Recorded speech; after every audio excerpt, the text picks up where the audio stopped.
Hi, my name is Matt here at the House of Blades, and today I'm going to show you a few steps on how we sharpen a knife. For like a lot of the new hires here, we'll tell them the Sharpie trick. We'll have them paint this edge some.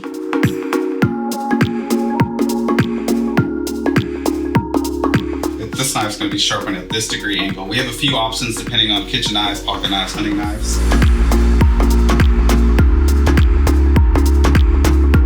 And as you can see, it took off that Sharpie pretty much, it's pretty much perfect right on there on that edge.